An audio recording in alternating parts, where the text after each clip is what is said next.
Okay, welcome everybody to this webinar on ecosystem condition accounting.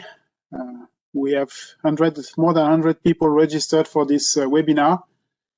I see 55 people who have joined at the moment, but the number is rising, so let's start in order not to be too late. And I will just start with a brief introduction and then give the floor to the speakers. So I'm Nicolas Grondard from Wageningen University, and I'm supporting Lars N, the coordinator of the project, in managing the project. And I'm opening this webinar on his behalf. Lars could not join today. I will give a brief overview of the project and the webinars that we are organizing, and Fernando Santos from the project will present the agenda of today.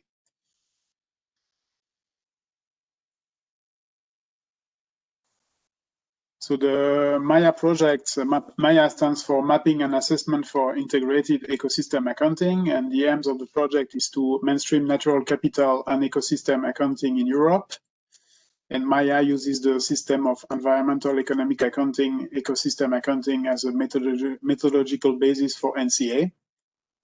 The project has four main objectives: assess the policy priorities for accounting in Europe, test, pilot, and mainstream NCA in EU member states, develop and test innovative approaches for NCA in the European context, and support NCA in EU member states through communication and dissemination activities. The project is implemented by 20 partners from 11 different countries in Europe, and partners are a mix of research institutions and statistical offices. MAIA is implemented through four main work packages. Work package 2 stimulates the involvement of stakeholders in accounts design and testing through workshops and consultations in each country. And we're also building a community of practice on ecosystem accounting through meeting and events with EU stakeholders, such as the webinar of today. In work package 3, we are piloting and testing accounts in MAIA countries, working on extent, condition, services, and biodiversity accounts at regional and national scales, testing, mapping, biophysical and monetary assessment. In work package 4, we test innovative approaches to address specific topics of interest for NCA implementation. So these are hydrological ecosystem services, valuation approaches, the use of big data for cultural ecosystem services assessment, biodiversity accounting, and marine ecosystem accounting. And lastly, we have a range of communication and dissemination activities, among which is a series of webinars. And these webinars, today is the second of this series of webinars organized by the project. It started in October this year and will extend until May next year. And these webinars aim to share knowledge and experience on CAEA methodologies and implementation in Europe. The first webinar, end of October, was an introduction on CAEA and an update on the ongoing revision process. And today and the next 3 webinars will focus on core ecosystem accounts. So condition is the topic of today. Ecosystem extent accounts. There will be a webinar on this topic on the 24th of January. Ecosystem services, biophysical accounts will be also the topic of a webinar, which will be on the 11th of January. And the 23rd of February, we'll have a webinar on ecosystem services and assets monetary accounts. And then 3 more webinars on thematic accounts, so biodiversity, marine, and urban areas. Will follow between March and May, but for these 3 webinars, no specific date has already been agreed. You can access the recording of the first webinar on the MAIA website, using website. Sorry. Should show the good slides, sorry. So you can access the recording on the MAIA website using this link. and the recordings of the next webinars will also be posted there, including the one of today. A few tips for those who are not familiar with WebEx. You can ask questions using the chat. So this box here, or which you can display using this button, or you can also raise hands. So you have a small hand icon next to your name in the participant panel. And please keep your video off and your micro off when you don't speak. But yeah, when you speak, please put your video and your micro on, of course. And your questions will be compiled and channeled to the speaker by David Burton, who will moderate the questions and answer sessions. So now we will come to the agenda of the webinar of today, and for this I will let Fernando Santos from URGC to explain in detail this agenda. Thanks, Nicolas. Yes, I'm Fernando Santos from University of Madrid, and I was assigned to design, together with Nicolas and Lars, this webinar on ecosystem condition. The idea when we designed is to give the floor first to Joaquin Maes, which was one of the leaders in the CIA developing the ecosystem condition framework for the CIA, and he will set up more or less the framework of the CIA on condition. The next three presentations, the idea is to have three pilot case studies at different scales. Will provide ecosystem condition at global scale. Please remind that these titles on the agenda not necessarily are the final titles on the presentations, because the idea on the agenda was just to present the idea behind the agenda, but it is important to keep in mind that the first one is on global scale. The second one will be presented by me at national scale in Spain, testing ecosystem forest conditions. And then Simon Jacobson will do another presentation testing forest ecosystem conditions at regional scale in Norway. And the whole webinar will be moderated by David Barton, who will take your questions and probably provide some final statements and conclusions. Thanks, Nicola.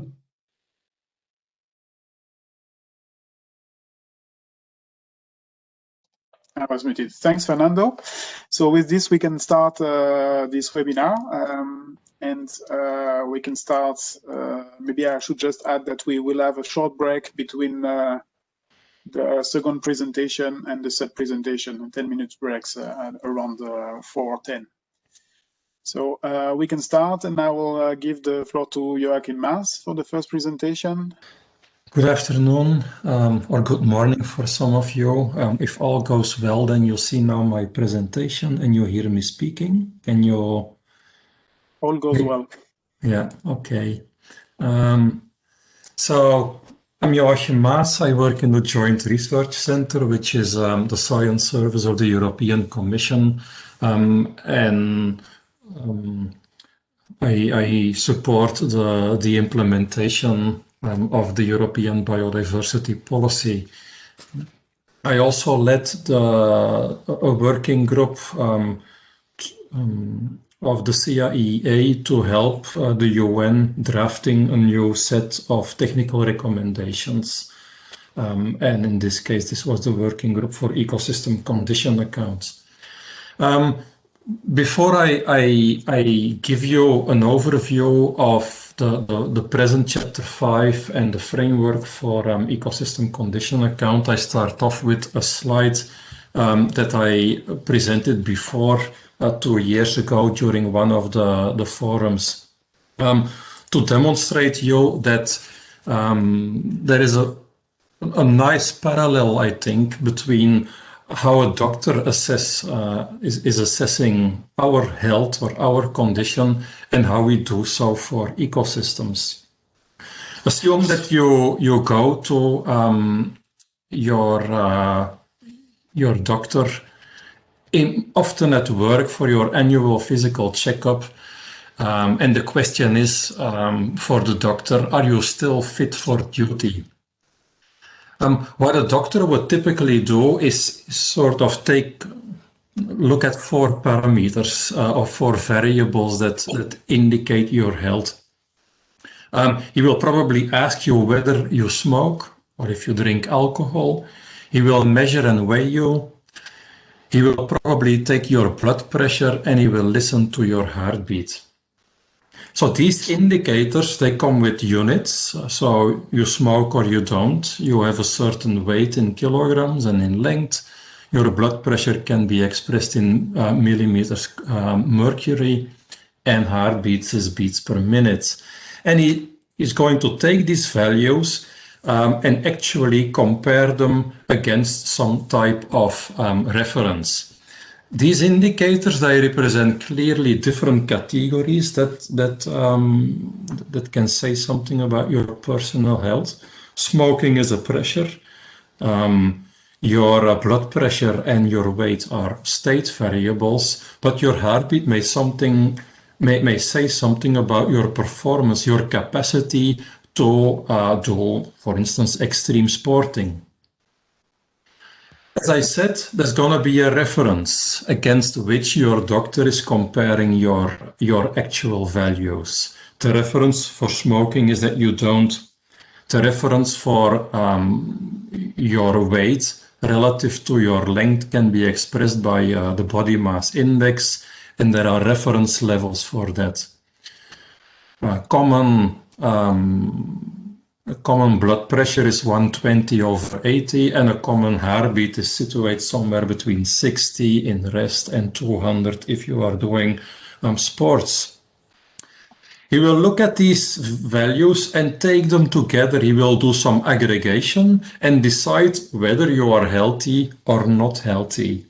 And based on that, he may sign a report and send you off to work for another year. Obviously, it's important to understand that you cannot address all questions with this kind of physical assessment. Such an assessment is good to look at your overall health. That's fine, but it will not reveal whether you have cancer or not. For this, obviously, more measurements and indicators are necessary. He can do a second type of aggregation and take all the individual data of this assessment and aggregate them for the entire population of your institute, for instance, and make a conclusion on the health of the entire population. For instance, almost 70% presents a healthy report. How we measure the condition of ecosystems is very much like this scheme. So also we identify the variables that we think are essential to measure the health of an ecosystem. They come with units, they come with a certain typology, you compare them against a reference level, and then you try to aggregate to come to a final conclusion. Only the framework is different. This is the ecosystem condition accounting. This is the ecosystem accounting framework. Here you have the core accounts extent condition. Both are important to determine capacity of ecosystems to provide a certain flow. The actual use can then be monetized and also be used in a monetary asset account. Let's look at the framework of condition now. With condition, we understand or we mean the quality of an ecosystem that is measured in terms of its abiotic and its biotic characteristics. In the chapter 5 and in the papers that have helped the writing of chapter 5, we very much lean or we are dependent on the concept of ecosystem integrity, the capacity to maintain its characteristic composition, structure, and function and self-organization over time within the natural range of variability, as ecosystems are very dynamic. I underline these words in green: abiotic, biotic, composition, structure, and function, because these will be the essentials of a typology that determines ecosystem condition variables and indicators. Furthermore, the basis for assessing the current condition is to measure its similarity or the distance of the current system relative to a reference, a pristine ecosystem, a least disturbed ecosystem, or other options to set a reference. And this is then the basis for the chapter to further develop a three-step approach to condition accounting, which I will present now. The ecosystem typology is a typology to structure or organize indicators. So you see that the elements from the definitions come back, and there are examples of ecosystem characteristics that demonstrate how the typology is used. For instance, under abiotic, physical abiotic, you have characteristics like soil structure or water availability, nutrient concentration for the chemical quality. For the biotic quality, under composition, we mean characteristics like species presence, richness, species abundance. So how the ecosystem is composed of its building blocks, which are species and populations. How it is structured, what is the vegetation density or the biomass. Its functions, productivity, and decomposition. And then besides these abiotic and biotic characteristics, we include also a higher level landscape or seascape characteristic like connectivity and fragmentation. We identified the selection criteria for selecting a set of indicators. I just mentioned here directional meaning, which is under the feasibility criteria, which means that we ask people before selecting indicators to carefully think whether or not an indicator actually reflects the condition or the health of ecosystems. And I'll say something about intrinsic and instrumental relevance, because in the preparatory papers for the chapter, we situated ecosystem condition on a value framework. We felt during the preparation that the current or that the SIA idea of ecosystem condition was very much focused on instrumental values using an anthropocentric worldview or perspective, so where ecosystem condition is understood as the capability of ecosystems to deliver final services for the economy. Or potentially to deliver intermediate ecosystem services. Crop pollination is a clear example. So pollinators help agricultural yield, but crop pollinators can also pollinate plants, natural plants and trees and so on. That's clearly an instrumental perspective, but we added to this also a more intrinsic perspective that finds its roots in the assessment of ecosystem integrity and where condition is more understood as integrity of ecosystems and can be used to describe the state of a system relative to desired management targets or to a reference. Taken together, so taken the typology, a selection criteria for indicators, we can now first construct a very simple ecosystem condition variable account, which for the different ecosystem condition types selects one or two key variables together with their measurement units. And you have an opening and a closing stock value for particular years. And you are essentially interested in measuring change. This kind of condition is a fairly neutral approach, a statistical approach that does not include a reference or any aggregation yet. What you can do with this sort of account is essentially report on the changes in condition.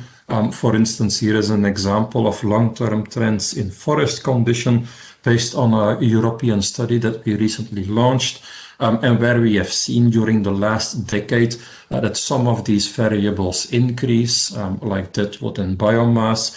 Some pollutants are decreasing also, like ozone and atmospheric nitrogen deposition, whereas other condition indicators decline. Forest diversity, climatic variables, defoliation in forests. So far, a first condition account, again, a simple account that you use to essentially follow trends from year to year or from decade to decade. However, such an account does not solve the question as to what is the actual condition of a forest. And are forests in Europe, for instance, now in a good or in a favorable or in an unfavorable or poor condition? In order to address that question, you need to assess a reference. Either there is a reference condition where you compare the actual condition against, or you set certain reference levels for your condition indicators. And these reference levels are preferably measured in an ecosystem that is in a reference condition. On top of that, you need some decision framework or a way to aggregate these indicators to come to a sort of final conclusion. An indicator condition account includes these reference levels. So in essence, we have a same accounting table with the different condition classes, the different descriptors, opening and closing values, but to this we add specific reference levels for each indicators, of which we presume these are measured in a reference site of an ecosystem that is under a reference condition. You can have upper and lower levels that indicate virtually ecosystem collapse, upper levels that indicate the natural state of the ecosystem. These reference levels are necessary if you want to rescale your indicators between a value between 0 and 1 or 0 and 10 or 0 and 100, and in order to do further aggregation.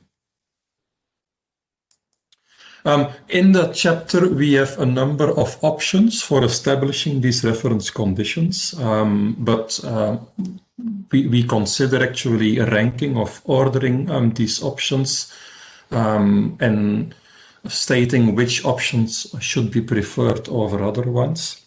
I'll just go over some of these. So you have a more, you can set reference conditions that are based on ecological theory, like stable or resilient ecological state, of which you assume that it maintains the integrity of the ecosystems.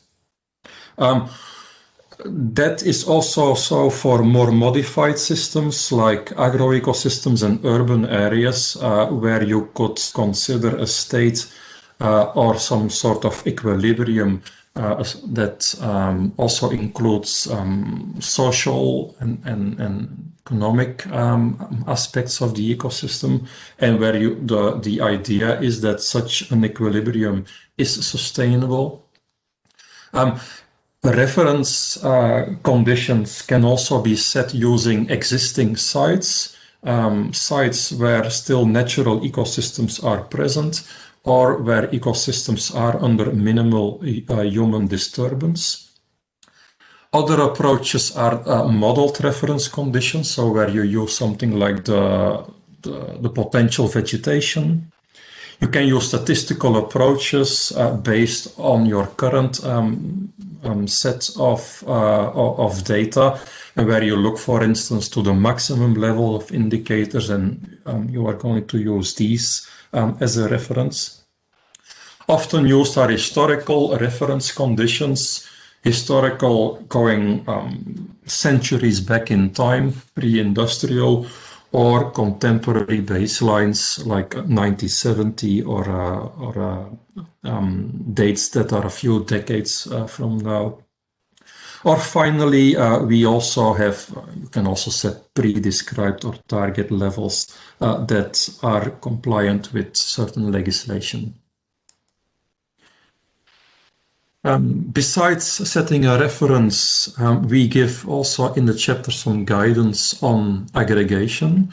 The ecosystem condition accounts are meant to be based on spatially explicit data, where you would look for specific variables and measure these variables at the ecosystem asset level.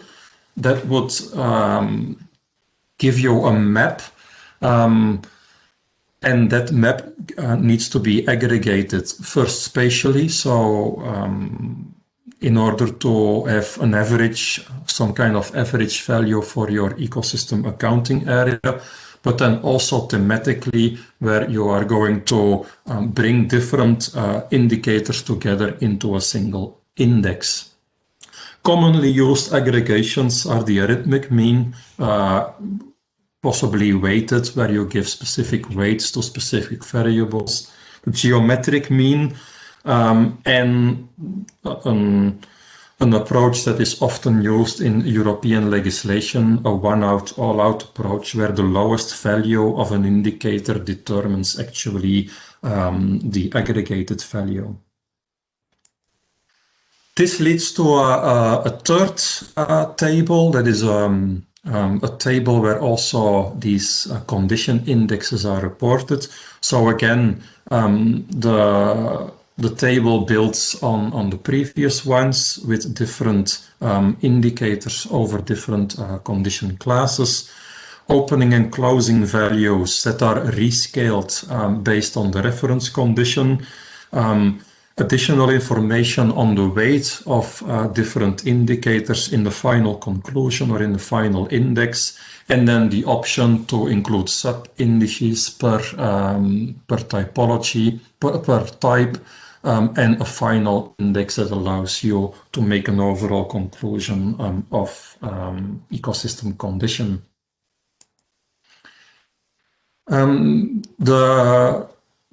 The chapter 5 is currently under global consultation. There was a second round of review. These comments are now being collected, so we wait for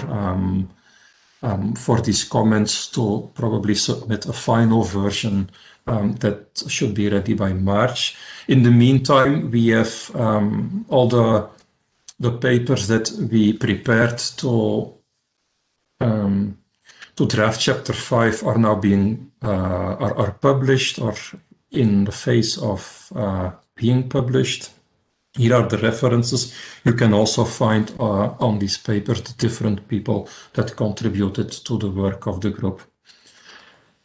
My final slide is that I just take the opportunity to announce a new Horizon 2020 project that started on the 1st of December. And that has to also deliver specifically on ecosystem accounting. Europabon has the objective to design a biodiversity observation network and to identify the work streams, the data streams, the workflows that are necessary from the point where data is collected until the point where data are reported in accounting systems. We want to mainstream the use of ecosystem data in EU policy, and Europabon will design that system. The project will take 3 years. And from that perspective, we certainly want to be informed about MAIA, what the MAIA outcomes are, and how such a biodiversity observation network can deliver directly into an accounting system. Thank you for your attention. Thank you very much, Joachim. for this great introduction to Chapter 5. You can hear me? Yes, I can. Great. Yeah. So thank you very much. We have 6 minutes for questions. I would love you to post your questions in the chat box, because I can't guarantee with so many participants that I see your hands. I don't see any questions yet, so I'll get the ball rolling by asking you, Joachim. You mentioned in your introductory metaphor that we go to the doctors to check whether we're fit for work.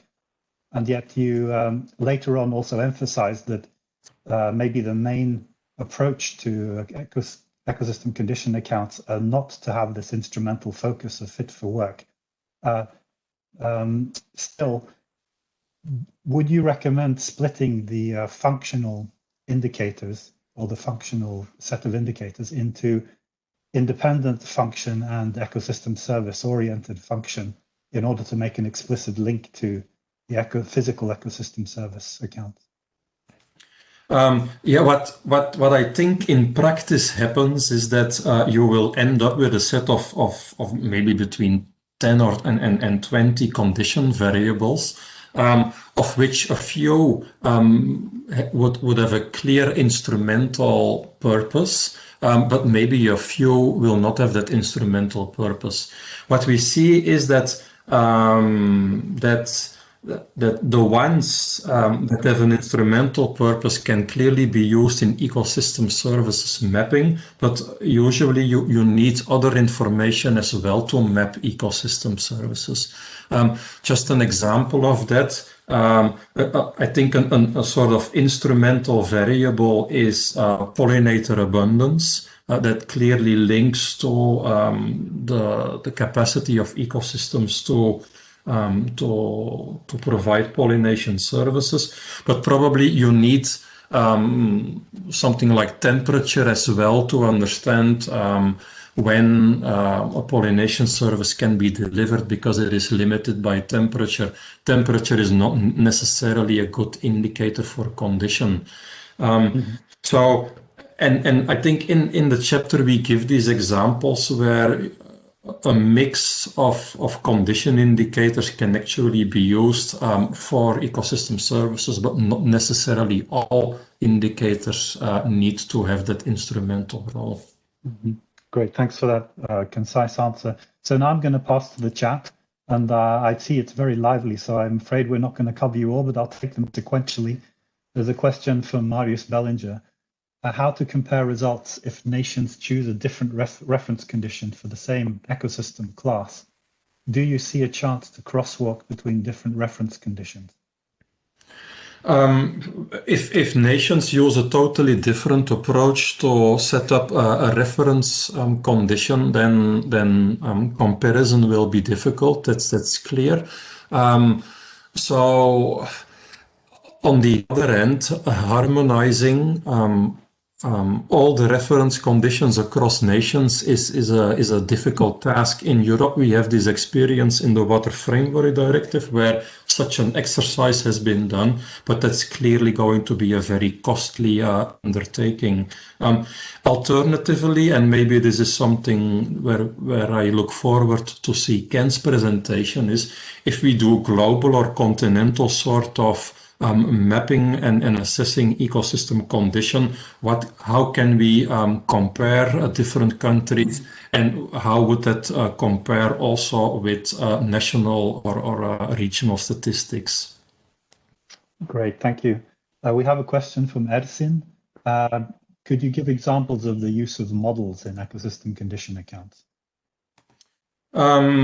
I think preferably condition indicators should be measured on the field, or should be measured variables, whether they come from remote sensing, which is I think which has high potential to measure condition, or whether they come from in situ monitoring programs, but that would be certainly the preferred method.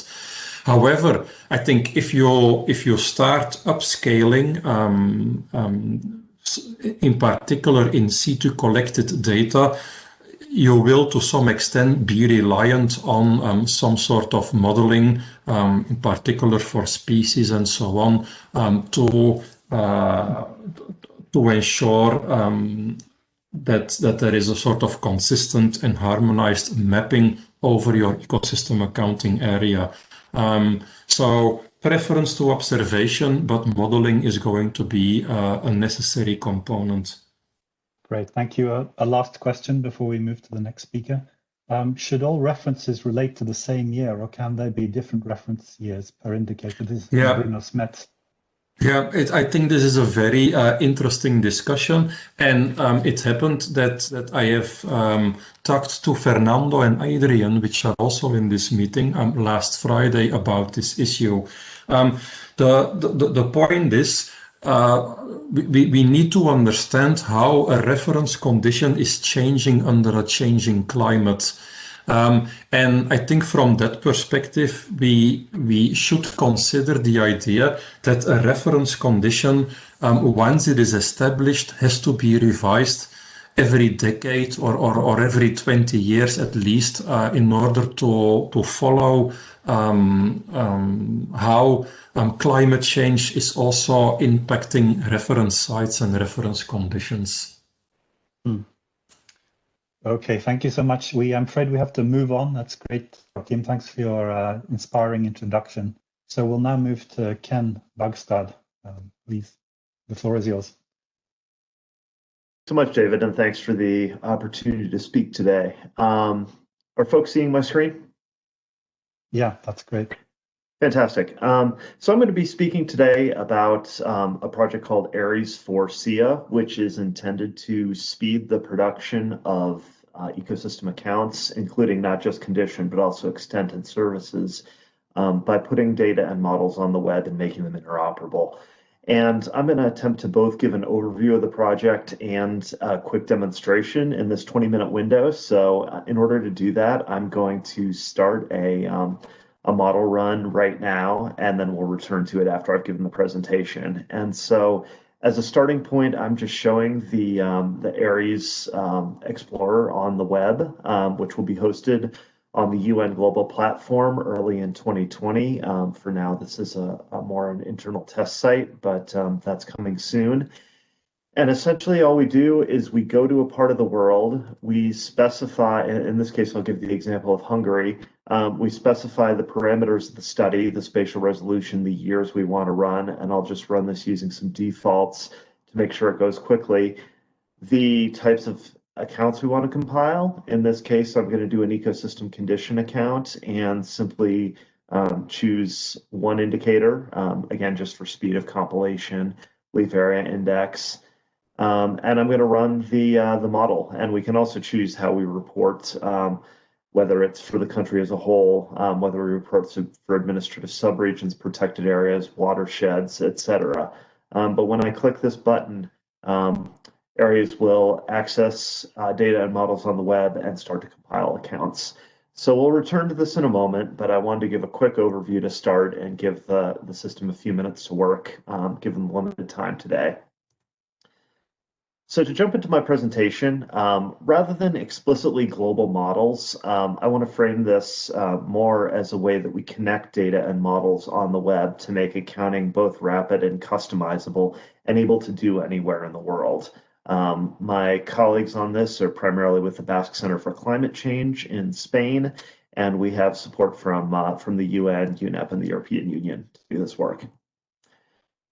So essentially, I want to think about where the global community is in compiling accounts. And if we look at the start of ecosystem accounting to 2020, we've certainly made a lot of progress. But have we gotten to this admittedly very high bar of being able to independently compile, use, and institutionalize accounts everywhere, especially within national statistical offices that don't necessarily have geospatial expertise? I would argue that we haven't gotten there. And that based on past work, we can certainly bend this curve upward and start to achieve progress more quickly, but that by using modern data management and artificial intelligence techniques like what we have been developing with Aries for SIA, we believe we can get there faster, and that this will be to the benefit of the global community on ecosystem accounting. There's been an assumption that I think that modeling needs to be painstaking and slow, and that's certainly the historical trajectory of it. Our traditional model is that we throw a lot of time and money at a problem. We have GIS analysts who spend lots of time compiling and cleaning and preparing GIS data. We have experts who go through past studies to think about modeling parameters and how best to model certain phenomena. And eventually this data hopefully goes into a data repository. And there's an assumption that you can't have good work be of high quality. However, I think with some of the newer techniques, as I said, for data and model interoperability, we may be leaving this world behind. And what we propose in ARES is that we could get to a space where we are able to do this work for much less time and money. And the reason it can be done quickly is because past experts have contributed their knowledge and their data to what's called the semantic web, a place where our data and models live on the web, where they can talk to each other, where they can be integrated very easily and quickly. So this essentially means making data fair, which is findable, accessible, interoperable, and reusable. This is a set of standards that was proposed about 4 years ago to make data reusable and interoperable, not just for people to go out and find data, use them, and put them together into new models and new schema, but also for computers to do it in an automated way. And what the research community has found over the years is that we're already doing an okay job of making our data findable and accessible. Open data lets us go to the web and find and access the data we need.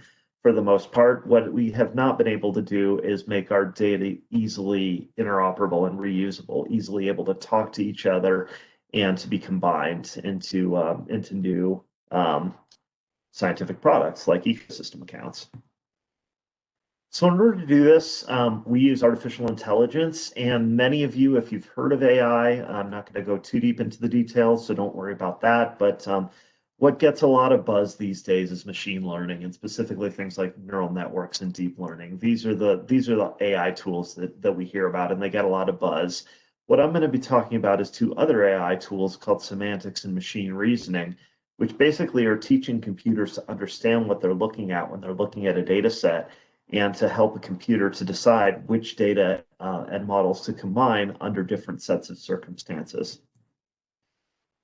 So what ARES does is it takes that semantics and machine reasoning. The semantics are really a core piece that underlie all other types of artificial intelligence. It's as I said, common labeling that helps a machine understand what a data set is or what a model element might be and how it relates to all other related model elements. And when a computer has this, it can do some pretty powerful things. So we can take algorithms that are designed to do reasoning, which is just decision making. You and I, humans do decision making all the time based on evidence. If we see that it's raining outside, we grab an umbrella or a raincoat. If we see that it's not, we generally don't, unless we know it's going to rain later in the day. So humans do reasoning all the time. The challenge is, can we teach computers how to reason and to pick the right data and models for the right places? We can do that by giving a computer rules about when and where it's best to reuse data, by having semantics, which give consistent labeling to data. With all of that and an ecosystem of open data and models and open source software, we can have fast and fair multidisciplinary modeling, which in this case can support ecosystem accounting for condition and other types of ecosystem accounts. So what we've done with ARES for SIA is our aim is to support fast and standardized and yet customized accounts creation at the same time. So we want to be able to do accounts anywhere based on global data, but also make it really easy for countries to customize with local data where it's available. And ARES is a platform that lets us do that. It's also, as you'll see from the example I show at the end of my presentation, fast, and with the web interface, we hope quite easy to learn. It automates the production of maps and accounting tables. And we hope that this will help in the larger efforts to adopt CAE as a statistical standard. In order to do this, we need to be able to have an ecosystem of data and models online and easily plug and play, and where local data can easily substitute for global data. And as you could imagine, one of the things we are very interested in is time series of adequate length, where we can really build those accounting time series. So many of our examples for ecosystem condition go back to the year 2000 and are produced on an annual basis, for instance. The web interface I won't spend much time on, except to say, since you'll see a demo of that, except to say that anyone can download the software tool right now and get started with it. That's a software package that you install on your machine. What I'm showing today is a website you just go to without needing to install any software, and it's all running on the web. And as I mentioned, early 2021, this is going to be available through the UN Global Platform, and we'll be making a number of announcements throughout the SIA accounting community. So you'll definitely be hearing about that when it goes online. Yes, and there's a as you saw earlier, a way to set up your study and to choose its parameters, which we saw just at the very start of my presentation. ARIES provides transparent data assembly and reporting. So every time a model is computed, there's a workflow that's generated, and you can explore. You can click on each box, and you can see precisely which data sets were used and which algorithms and models were used. So that's all very transparent. And there's a report that's automatically generated each time you run the model as well, which describes the approach, the methods, the results, and any caveats, as well as references. So again, these are ways we're trying to make ARIES as transparent and credible as possible for users, even those not as familiar with geospatial data. Getting into the nuts and bolts of accounting, obviously one of the key things has been for us to find global time series data. And these are some examples of some of the time series data we've incorporated. Our first set of condition accounts, which you're seeing today, focus on forests. So we've included things like drought index, NDVI, LAI, burned area, net primary production, and forest fragmentation. As you can see, those are all time series spanning generally a range of 20 years. There's some other data that we have not included, either because we're not sure about its relevance to forests or because it's not a truly global data set. The list is obviously partial. And if you know of important global time series data sets that we could bring in to ARIES and are interested in doing so, we're very interested in expanding this list of indicators. So again, how do we do this where we can enable ecosystem condition accounts anywhere on Earth? We've developed a set of methods that generally follow the lead of Fernando Santos's team. One of the caveats is that for calculating reference condition, we only have global time series land cover data back to 1992. So we can look at, as reference forests that are within protected areas who've had their cover continually in forests going back to the year 1992. So the steps in order to develop this, first of all, we report on both the condition variables, the index values, the scaled values from 0 to 1, and an aggregated index as well. So of course there are the steps, as I showed, of selecting the indicators and also the weightings. The final ARIES interface will let you customize your weightings and choose the indicators you want. ARIES then, as it's doing, is accessing the data on the web. It's identifying the values just within forest ecosystem types. In this case, it's already pre-calculating forest ecosystem types based on the IUCN global ecosystem type models, calculating reference areas, which I've talked about already, comparing each forest pixel to values within reference forests, and classifying the final ecosystem condition by quartile. So those are the steps that are coded into ARIES, but can also be adapted if countries want to select different weightings or different comparative formulas, for instance. This is one quick example, some accounts we compiled for Nepal, looking at NDVI just within forests, cutting that out just for the reference forest, the forest within protected areas that had not changed since 1992, and aggregating all of that into a condition index where we had quartiles. And again, that's done in minutes on a web browser using cloud-based data and can be compiled anywhere on Earth. You can download the tables and the maps quite easily for further analysis.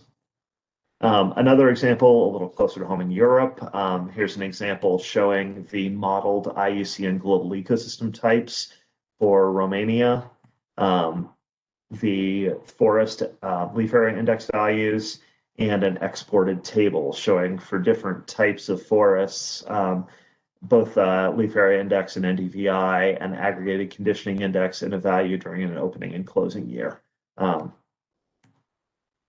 do we expand on this? We're just showing examples right now for forests and for the list of condition variables that I showed in that earlier table. We, of course, would like to expand this to cover other types of ecosystems and other indicators. And in order to make our data interoperable and easily ingestible on the web in a way that we're showing, we've taken public data sets. In many cases, we've had to convert daily or monthly remote sensing data to annual values, and depending on the indicator, that could be a sum, a min, a mean, or a max value. We host the data on the web in a way that can be automatically ingested by computers.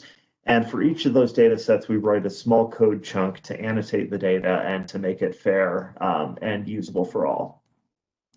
That process is very well worked out. And if we had a larger community effort, for instance, involving some of the people on this call, we could easily expand this to cover more condition variables and ecosystem types. So really, it's about getting the community involved in believing in the value of interoperable data and working toward a common solution like what we've been developing in ARES.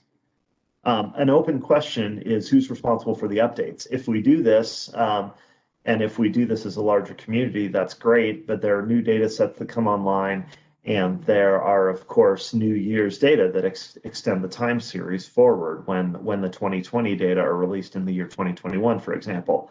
And so there's an open question about how we make data fair from the very beginning instead of having to recode and rehost the existing data. And there are definitely methods that are well worked and accepted by the community on how to do this. We just need to understand them as a CAIA community and to use methods like these. So this is my final slide, and then we'll jump back to the demo for the last few minutes of the talk that I have.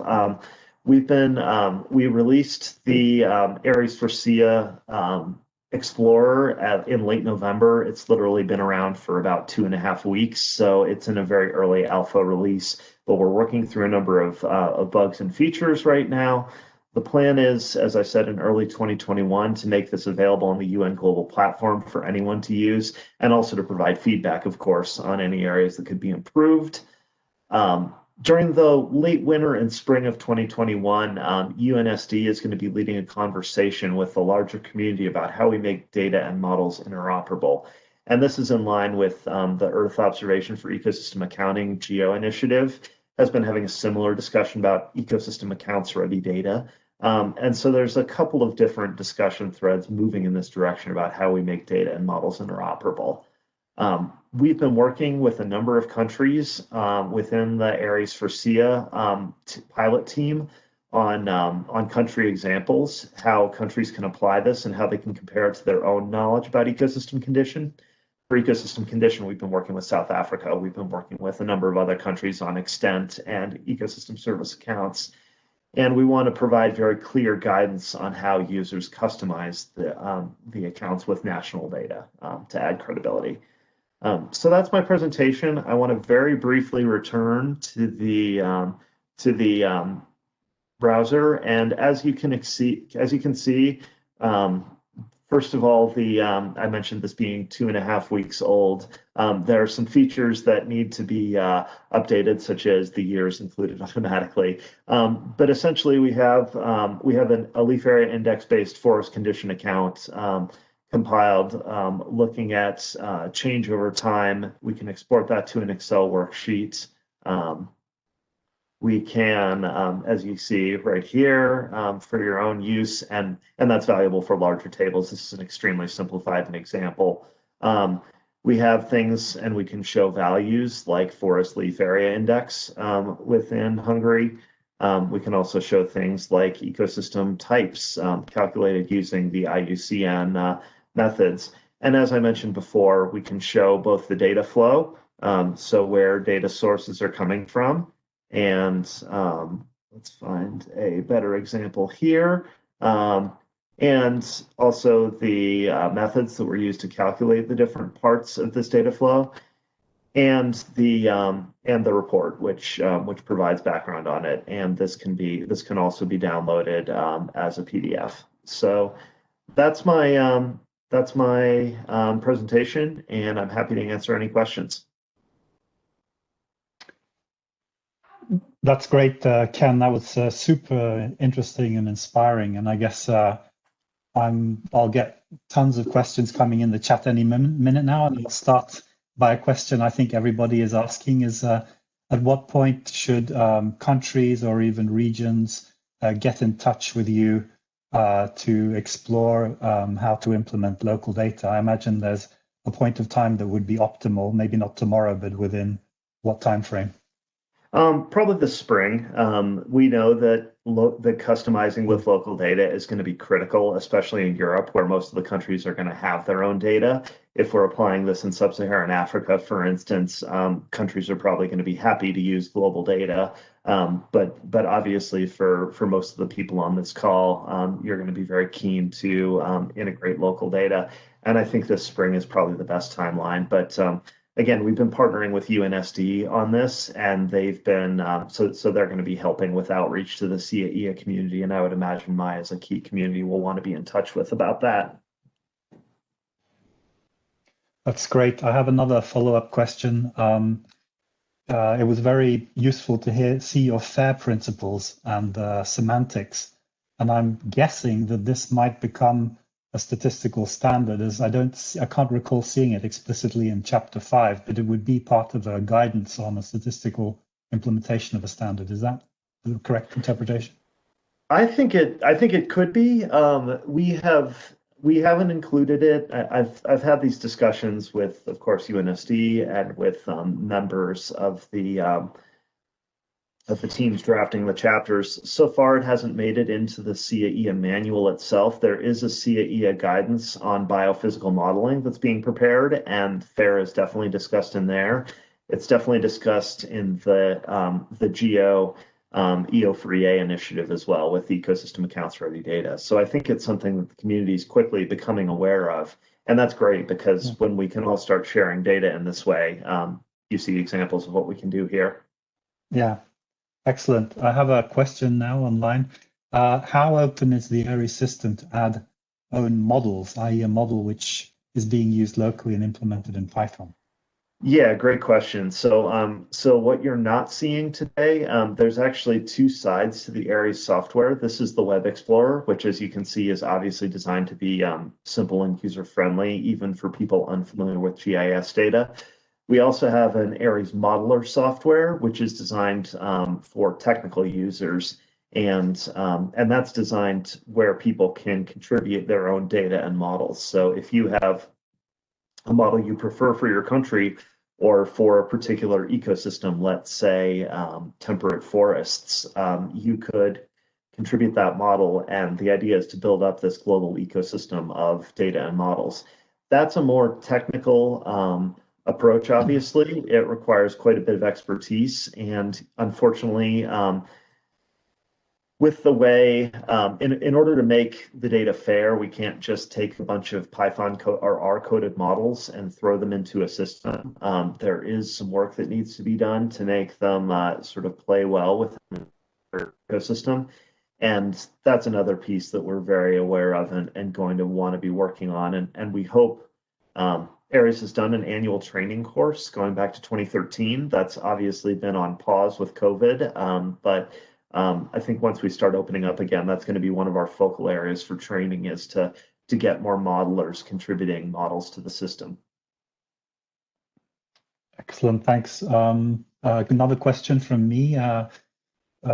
This is very clearly, limit is probably the wrong word, but at least the scope of the modeling is ecosystem condition. But I imagine there's some other project looking at linking the ecosystem service models to this platform.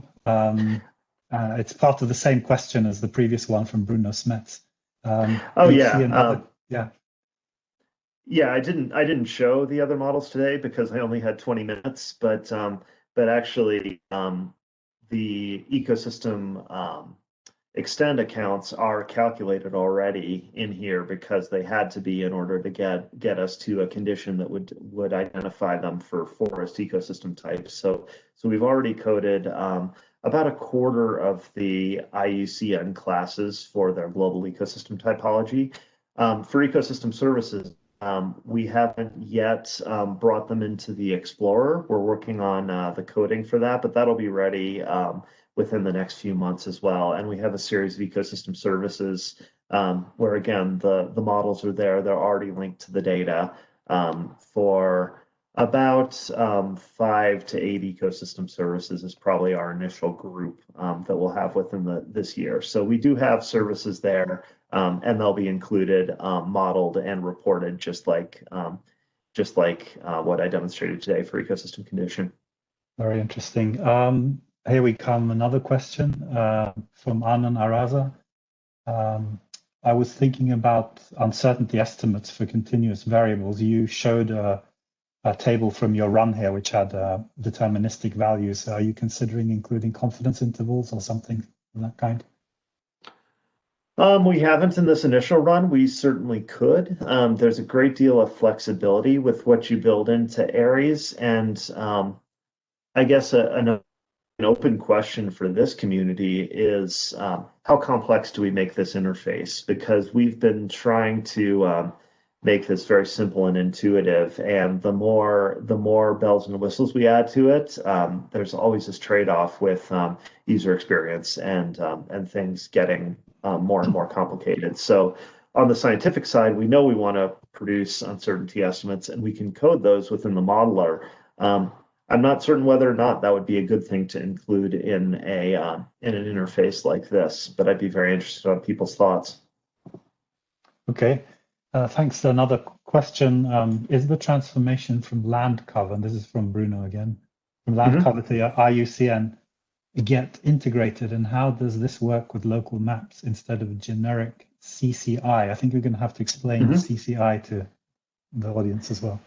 Yeah, I can take that. That's CCI is more or less been the global time series data set for land cover. It covers 1992 to 2018 annually, about 20 to 25 land cover classes and 300-meter resolution. So it's a good start, especially for time series land cover data.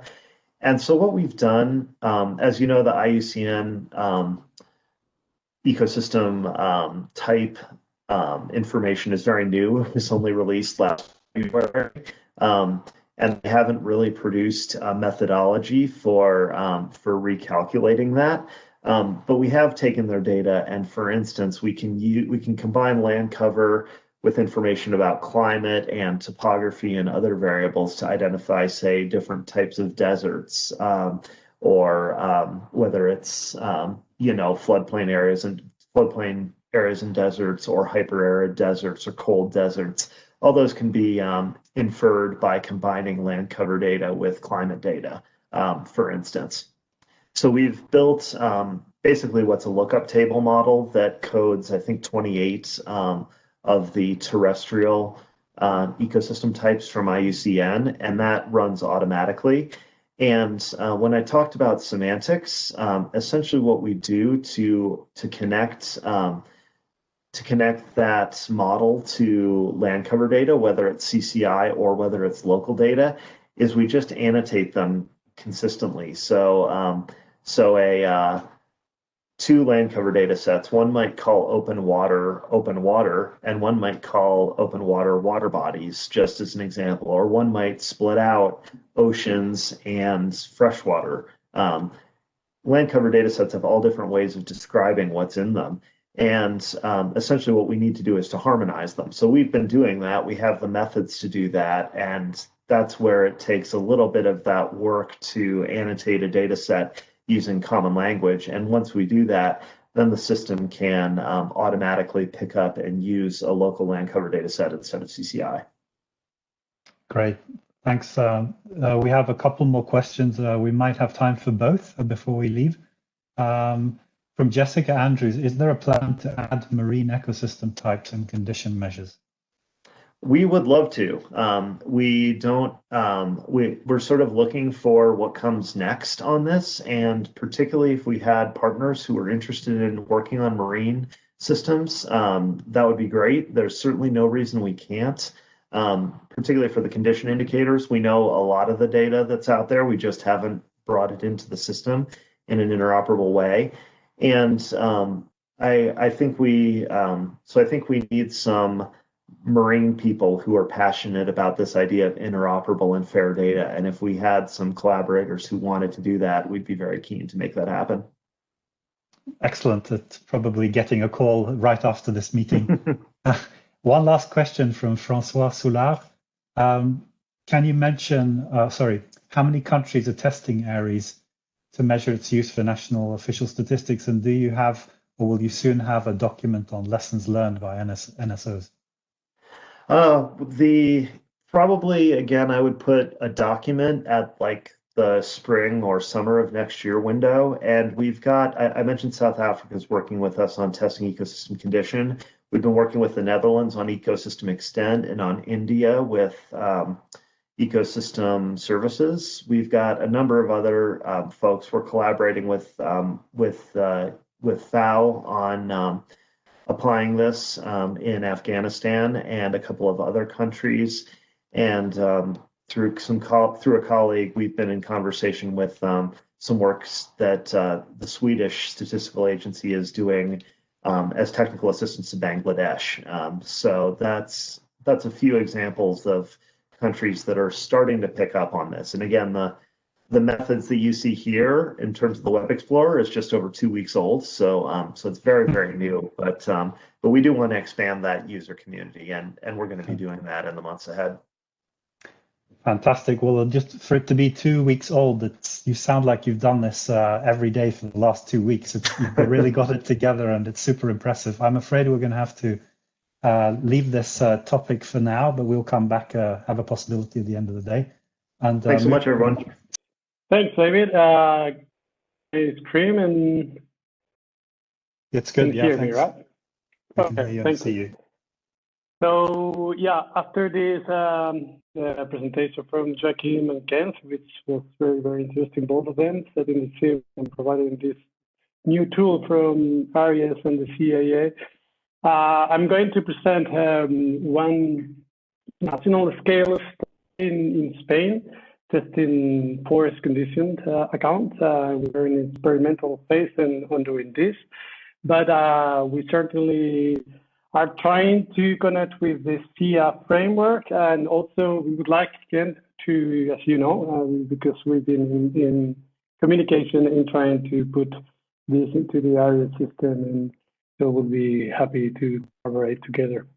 Before I start, I would like to acknowledge Adrián García-Buzón, who is my colleague in the university, who is really also working very hard on developing all these accounts at national level in Spain.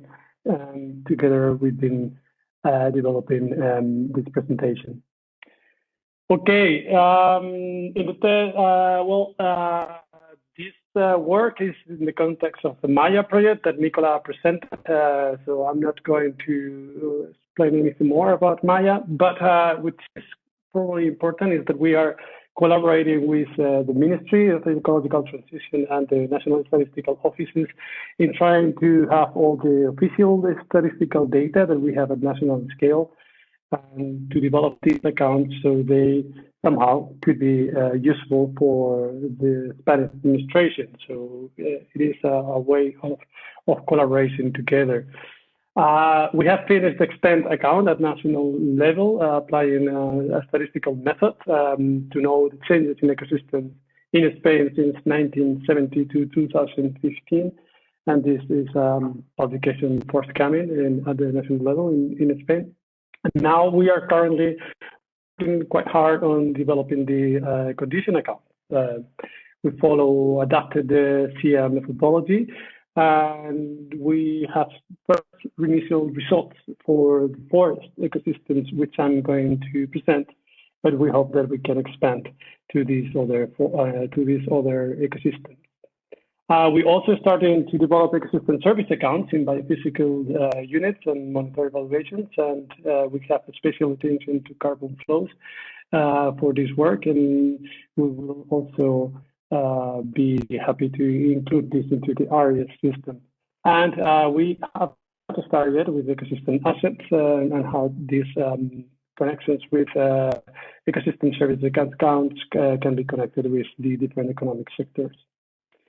Okay, going into the topic of today, for the condition accounts, I'm going to present the work on forest ecosystems.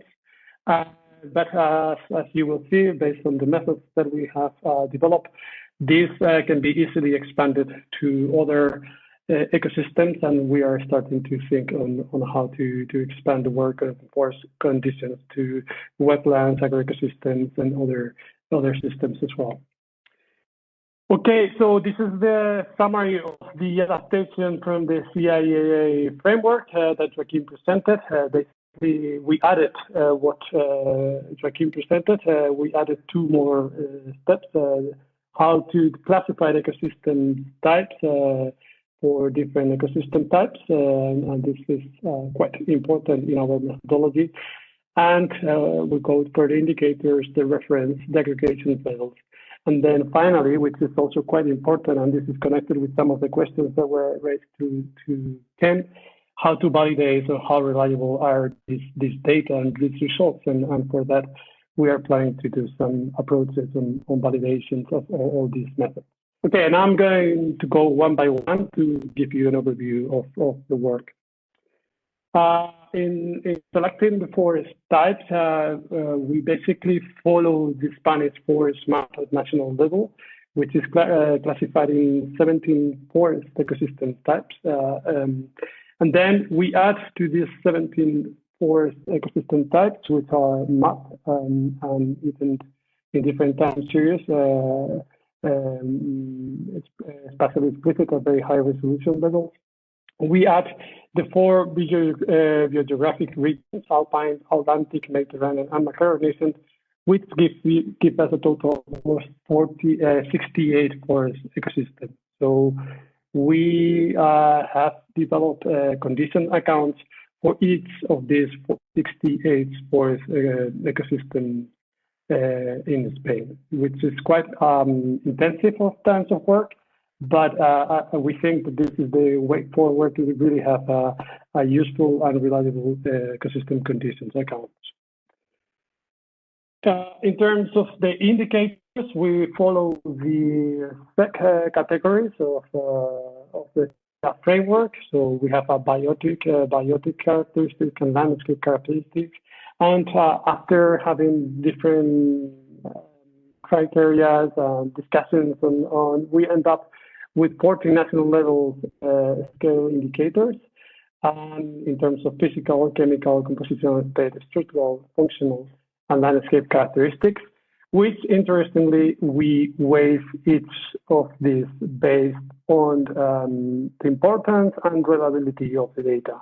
So we try to assess how good this indicator was to assess the physical state for the conditions and how reliable based on the sources, which as you see on the sources of the data, there's different sources from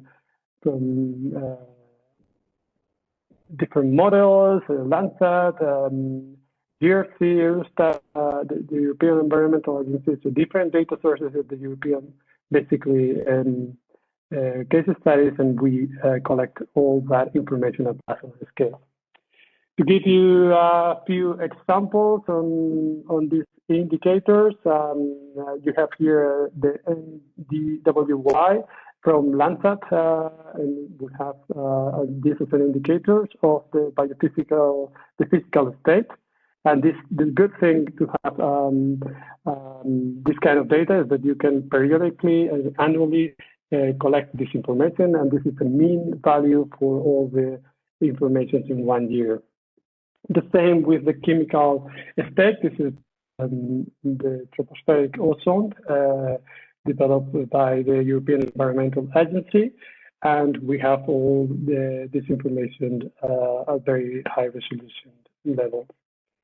In terms of one key component was, maybe I forgot to present on the, maybe I go back here a bit, on the waste. How we see it is that the abiotic characteristic has 25% of the waste. Biotic ecosystem characteristics, we weighted with 50% of the waste. And landscape characteristic, we at the end end up with 25% of the waste. And compositional state was one of the important indicators that we developed here. To develop the compositional states, which probably is one of the most challenging and most difficult ones, because this requires some modeling of the information from the data sources. We ran the Maxent model, trying to assess the common bird species and based on European Environmental Agency data. So we have some plots where this presence of some common birds were identified, and trying to model some environmental variables, we see the probability of having these species in our forest in Spain. We also included to this compositional state the list of critical endangered and vulnerable species based on the IUCN REST list, including, of course, the marine species, which especially in some of the coastal areas could provide us some errors. And finally, we also include the list of all flora species obtained from the information collected from GBF database. So based on all of this, we run it using Google Earth Engine, and we have the probability of having all these different species compositional into our national territory. Another indicators that we said is functional state. We use net primary productivity using MODIS information. And finally, for our landscape characteristic, for all these indexes, the morphological analysis, the forest area density, and the natural index, we use the GRC GIROS toolbox, which provide all these potential results from the models, and we run it for all the different forest types in Spain. As a result of all of this, you can see some kind of these typical accounting tables. You have all the different ecosystem for one ecosystem type, for the Atlantic broadleaf deciduous forest, one of these 68 types of forest. We have all the indicators collected, and you have two different time series. So from 2009 to 2015, we have the mean value for each of these indicators, and we can see the change. So some of these indicators have improved in the terms of these 6-7 years, and some of them have lost the quality of all these indicators. So at the end, we have our first accounting table on one forest type for broadleaf ecosystem forest. One important process step in the process is the reference conditions. This is a very tricky one, and we used a very dynamic reference concept of what we mean by a reference. So based on the classification that Joaquin presented at the beginning, we consider our reference as sites with ecosystem with minimal human disturbance. But this is very dynamic because you will see in the results, this criteria for identify this reference were based on protected areas classified under IUCN level 1, 2, 3, and 4, and where we have seen no change since 1970 in those forest patches, so those forest ecosystems in those areas. So if these two criteria can be applied, then we consider this is quite a good reference condition sites. It doesn't mean that in that site, all the forested sites are in favorable conditions. It means that in those areas, we can assure that there is a lot of political implications on how to preserve that, because they are protected as with the maximum restriction areas, and there has been no changes or no disturbance in the last 50 years. So we consider this as a good reference conditions. In case that in some areas or some ecosystem types, we don't find a specific reference value, because it's very difficult to find a reference for all the 68 forest types, we try to select reference values from close by sites that can have similar morphological conditions from the reference sites. For instance, if we try to assess the afforestation sites, in here, the reference corresponding to native mixed forests in the reference sites on native mixed forests. To give you a more visual example of what do we mean by a reference, for the example that I was putting before, this is the northern part of Spain, where we have all the broadleaf deciduous forest, and this is the national park called Picos de Europa, which is a very iconic national park in Spain, and it actually was the first national park created in Spain back in the beginning of the 20th century.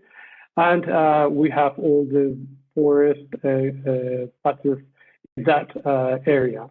So that is, we can see that there is no changes in this area, and we have plenty of broadleaf forest, Atlantic forest in this national park that we can consider as our reference.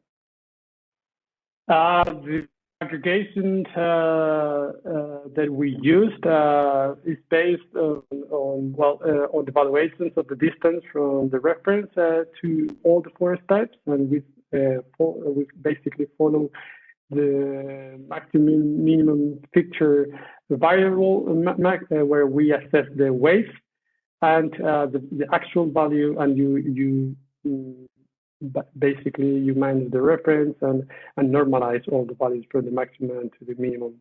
Okay, and once that you have that values, you basically divided the whole results into these 4 quartiles, where we identified categorical ecosystem conditions on unfavorable, regular, average, and favorable conditions. To give you an overview of the results, those red areas are unfavorable for some of you that might know some of these areas, which in our opinion makes quite sense. In this area of Spain, which is the Galician region, the forests are very fragmented, very deteriorated, and the conditions in those areas is given very unfavorable conditions once that we compare to our sites, our reference sites, while the best conditions areas are in the central part of the mountainous region here and close to the Pyrenees, which makes perfect sense in our opinion. And all the rest has a mix of values. Inside the reference sites that we use as conditions, you can see there is all different types of conditions. So of course, majority are in favorable conditions, but it's interesting to see that there is a small clump with regular or even unfavorable conditions, which probably makes sense to evaluate or to assess why inside these national parks these areas are not in that good conditions. You can see here the histogram of all the curve from all the forest types and even for the reference areas where are in good and bad conditions. Okay, for the validations of this, where we are proposing to carry out a condition index using national forest inventories as a ground truth. So in Spain, as in many other countries, especially in the countries of Europe, probably, there is a 10-year period of forest conditions assessment with ground truth in a very in many sites through the whole territory, and we want to validate this with those data for the whole different forest types. We will develop the same process as in the condition index using variables, and we will try to assign the class levels in the classification typology of ecosystem conditions. As you can see here, the indicators for the validations are not exactly the same, because this is the soil organic content based on GRC European data, and this is the soil organic material type in our national inventory that we will try to compare how reliable are these data. The same with other indicators, where we will try to assess the current indicators that we took from official statistical information from other indicator sources.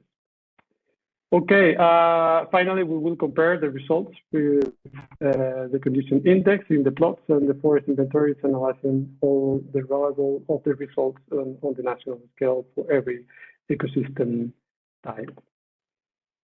Okay, I think this is all from my side, David. So we'll be happy to take any questions in case you have. Great, thank you, Fernando. That was very inspiring to see a case of forest condition accounts worked all the way through, and also to see where you're taking it. So please submit your questions in the chat box. We already have one from Stephen King. Is it possible to replicate your approach, calculate landscape characteristics directly using the JRC guides toolbox outside of Europe? See, that's was that to you, Fernando? Probably might have been to. Yeah, yes. Well, I can take it. I mean, yeah. Yes, this virus land characteristic has been developed for even.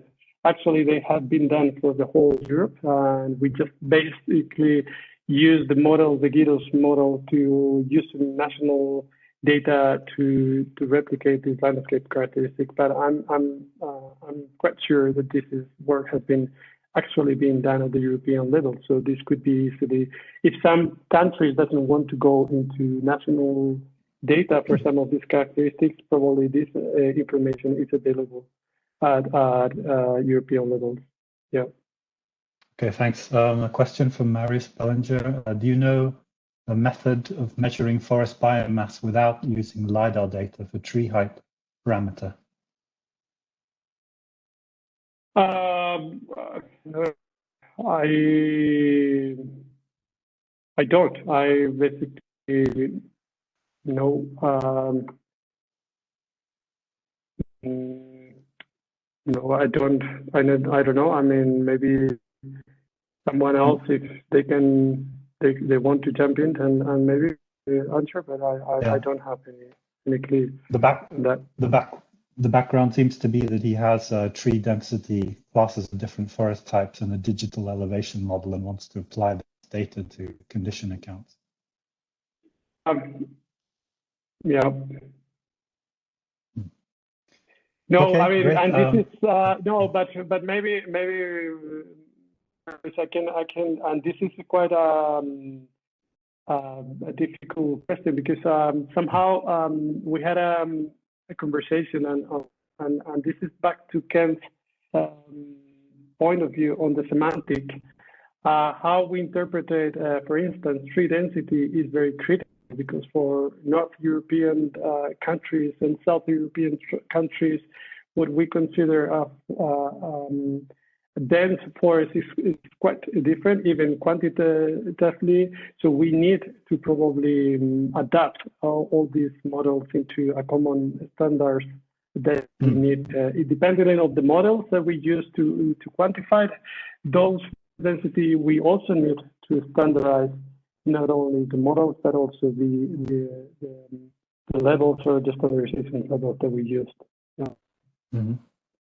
Thanks. We have a question from Catherine Farrell. how do you align, or have you aligned this approach with work in Portugal? It seems that she has a similar question regarding work in Ireland and Northern Ireland. No, we haven't aligned this work with Portugal, because we're basically using only our forest maps, national forest maps and forest inventories data, but could be easily based on if they have similar, because they will probably have quite similar forest classifications than us. It could be easily done, but we haven't aligned that because we are doing this experimental work only at the national territory at the moment. But yeah, okay, could be easily expanded. Thanks. There's some information in the chat from Joaquin Maes on where you can find data on the GIDOS and the forest biomass, which you can have a look at. We just had one question in for Mersin. The aggregation is being done with a statistical method. Have you or will you assess aggregation thresholds with the supply of ecosystem services of forest? Yes, this is quite this is quite interesting. This is in our. That's why I mentioned at the beginning that one of the key components of the next steps is on also carbon sequestration issues that we want to assess, and all this will be in our plan, but we haven't had the chance to implement it yet. But these aggregations and statistical methods will probably be redefined or calculated once we also have some results on ecosystem services, and try to assess if these aggregation levels works, not only for conditions levels, but also how they are capable to capture transformation on the flow and supply of ecosystem services. But at the moment, we haven't get that far. But this is also in our mind that we would like to do it in the near future, but not yet there. We okay, great. Working on that.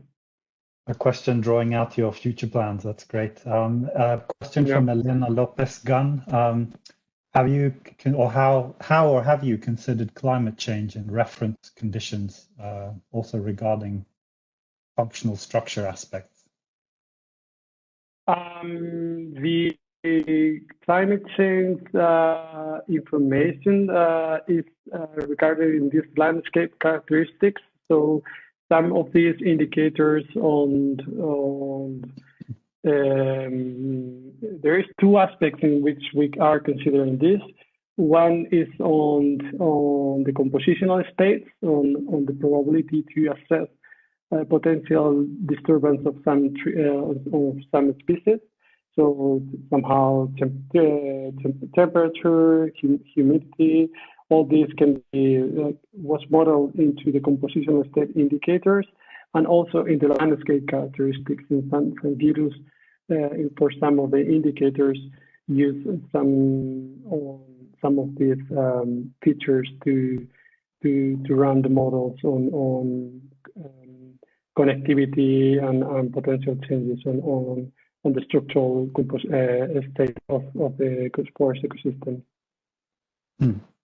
I was harking back to Joachim's comment on also reference conditions regularly due to things like climate change. A question from Marta Silva. Sorry, you want to follow up that? This is quite an important issue, because usually we see reference conditions as a very static and constant reference, and the way that we are applying this is very dynamic in terms of temporal scale, but also in regional levels. So the forest conditions in the northern Spain is totally different for some different forests in the southern Spain, and we have to assume that these reference conditions will be changing over time as the rest of conditions of the forest change. We don't consider the reference conditions also changing. For instance, in the case of climate change will affect or even somehow these conditions levels. Certainly. I have a question from Martasilla. How did you assign the weights to the condition account? Was it based on expert knowledge or some kind of stakeholder consultation? Well, it was a mix of both. We have tried based on expert modeling on how reliable was the data, how good was this indicator to assess that condition characteristics. And then we check it with other people, basically with other ministries and statistical offices. And even we are trying to check this at other stakeholders at the European level. This is something that we would like to, but we haven't done it yet. We would like to expand that because it's quite critical, the weight level of the indicators, because probably it can provide you a total different result depending on the weight that you assigned. Definitely. I have a question myself. We still have a couple of minutes if anybody wants to put in a further couple of questions. My question was, it's impressive that you disaggregated extent to 68 forest types before then moving to condition indicators for each of the forest types. Did you make any reflections on at what point disaggregation of forest classes and ecosystem types shift into some kind of condition indicator, the disaggregation itself? Yeah, I mean, this actually, you can see this disaggregation as a condition index in itself. I mean, because somehow if you try to identify very simplistic classification of forest conditions, probably the results are going to be on the conditions are going to be also very, very simple. And as you know, in terms of the forest types, the changes are not very obvious in I don't know, 5-10 years time. So the only way to capture these changes I don't say in an annual basis, but at least in the 5 years basis, is really to disaggregate it as much as possible, because then the models get more defined and get with better results. But if you really aggregate all the forest types in very big areas, then the model will not be able to capture those results. So that's great. Thanks for lots of good questions and for great answers, Fernando, and for your really nice, inspiring presentation. Okay, so I'll present yet another scale of testing the existing condition account from Norway at a regional scale from mid-Norway. And this will be a bit of a hybrid presentation, both relating to the testing out the CAEA framework, as well as highlighting some differences in relation to the national framework we have developed for Norway. We have done this for several ecosystems, but I'll focus on the forest ecosystem here.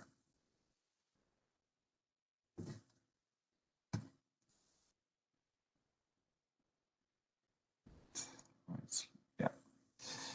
So the background for this is that there was a national economic condition framework established in 2017 and tested out with a pilot in 2018, 2019 in mid-Norway. This is supposed to be a national scale implementation in the coming 2 years, and we're working with that now. But that's work in progress. But I'll mention a few details that are going to be improved or expanded in relation to the pilot study. In this ecological condition framework that we used for this pilot, well, it's basically very similar to the CAEA framework. I'll highlight some differences. We have a comparable indicator criteria set up, and Joachim already mentioned that in his presentation earlier. In his presentation, he also mentioned these different kind of types of focus within condition accounts, and I can say that here we have used basically a very intrinsic and ecocentric focus and which leads to a reference date related to intact nature. There, you're Buckingham. Oh, I disappeared. Yeah.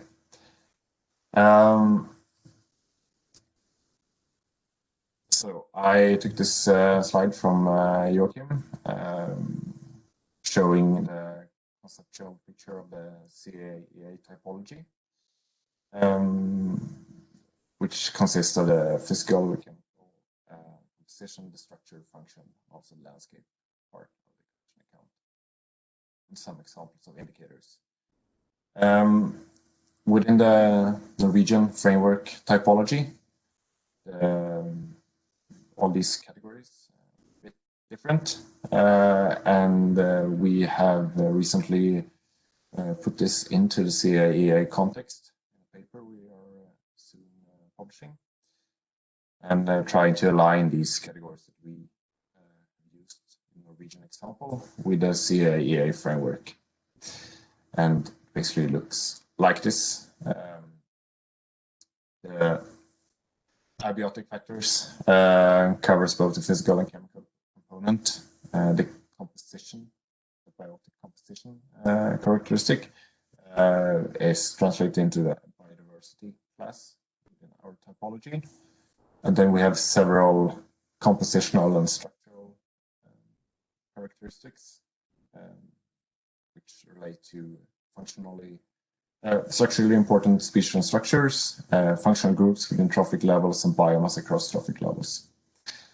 And in the function characteristic, we currently only use primary production to account for that. We also have a landscape component in this typology.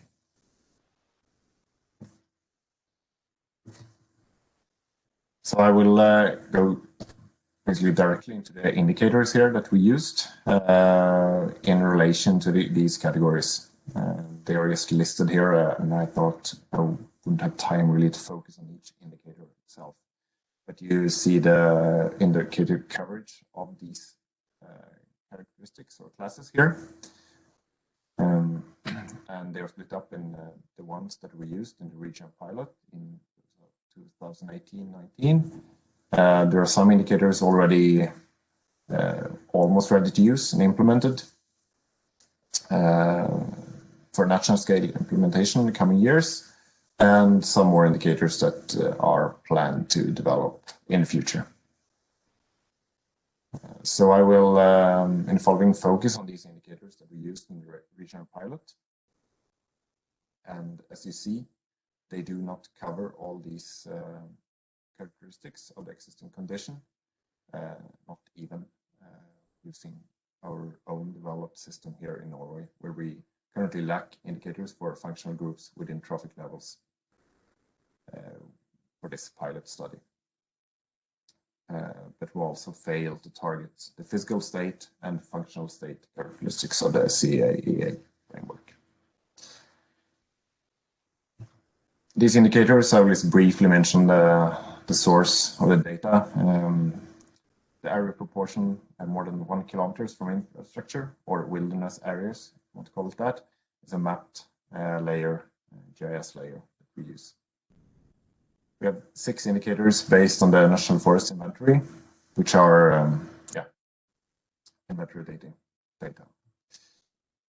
We have species monitoring data, or other types of monitoring data for deer populations, predator populations, and a vegetation indicator for nitrogen deposition. And we use model data for nitrogen deposition, or a combination of observations and models, of course. I can just briefly mention, you see that there's an NVI index mentioned in the national scale implementation below. And it's actually very similar to what Ken presented earlier during this webinar, where we use the protected areas as reference areas. And as I mentioned, this is a regional case for Mid-Norway. Fernando presented very nicely how this Spanish example is kind of split up the forest in all these different subtypes. Here we report the indicators on the level of forest in general. But in relation to the reference levels, we have adapted these to different forest types, and some sub-indicators may be for just certain forest types, and then in an aggregation process, they're aggregated up to the level of forest existent in general. So when testing, we tested this out using these indicators that we used in the pilot, but regrouped them into the characteristics of the CAEA framework, like this. And you saw these similar tables before. So we used these indicators and reported the value. And as this was a pilot study, we only had values for 1 year. Some indicators were based on new monitoring data, some reflect proper historical data, and so on. Although we do have time series for many of these indicators. Another important reason to why we didn't report in many years was that we have focused a lot on the reference levels and setting the reference levels for these indicators. There's been a lot of work on that before I started with this. But we recently published this paper where we try to describe 5 main approaches on how, in practice, to actually set a reference level for indicators. And as I mentioned at the start, we use basically the intact nature as a reference, where it was also mentioned just before here, was a discussion on this climate change and change reference levels. And currently we try to set reference levels according to intact nature and with the climate as it was in the climate normal period. In this paper, we describe 5 practical approaches to how to do this. Of course, there are maybe, for example, absolute biophysical boundaries could relate to, for example, coverage of certain vegetation that could, in a reference state, be 100%. Could also relate to so-called negative indicators, where 0 is an absolute physical boundary for reference. Reference area has been mentioned a lot during this webinar, so say anything more about that. We also use reference communities, which is similar to reference areas, but not spatially explicit. And we use it for vegetation communities, which have been identified as typical for certain nature types. And then with observation data or monitoring data, which record species communities, we can see the deviation from this reference community. And different types of model approaches to estimate this reference level for an indicator based on existing dynamics and or habitat availability. We have not used so-called target levels and not used baseline years to identify the reference levels for our indicators, as we have tried as come as close as possible to what we mean can represent intact nature.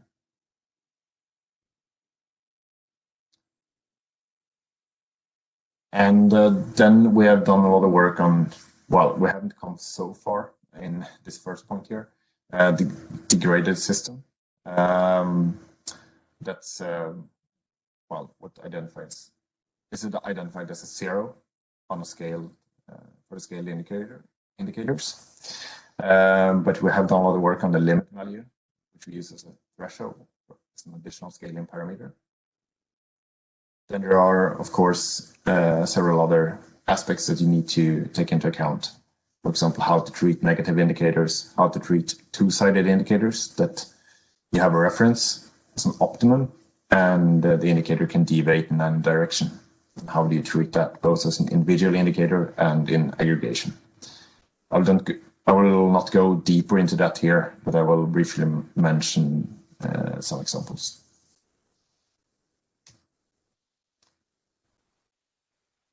So I mentioned the degraded X system. We use that basically as an absence of an indicator. Say for a speech population, its total absence is scaled to 0.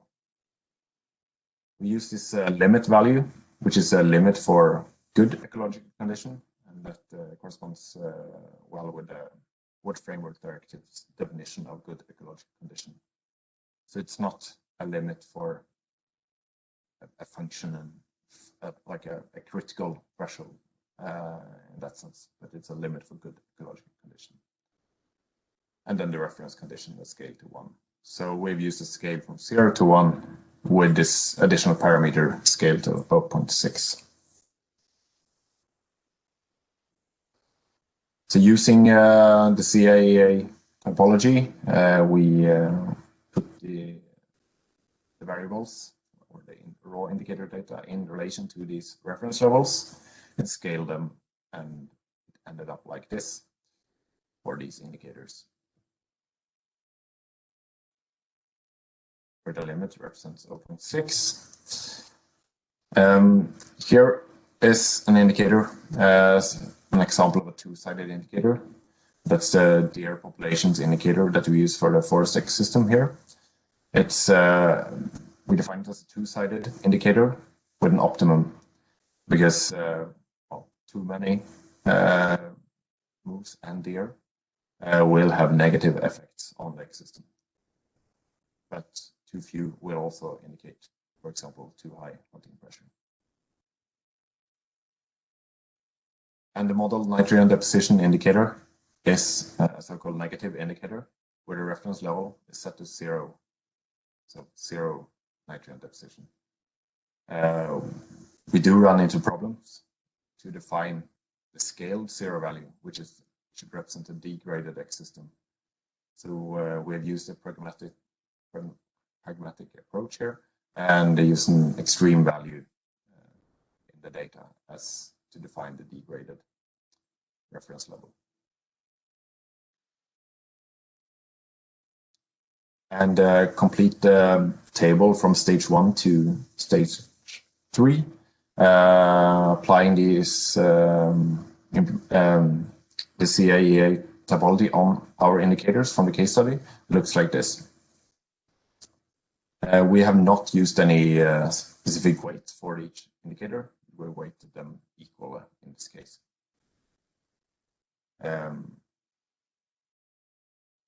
But as you see here, and we have seen earlier also, the indicators are usually reported as single values. And we have tried to highlight that we, in the Norwegian example here, pilot, which presented results like this, including uncertainty estimates for each indicator and for aggregated indicator estimates for each characteristic, and the total or overall ecological condition estimate.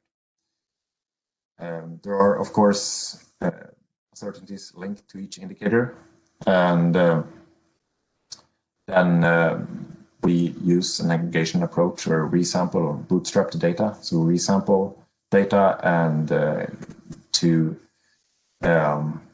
pull the uncertainty from each indicator and include it in the aggregated estimate. I'll not go into details into that. I think it's important to highlight that it's important to report also the uncertainty linked to specific indicators.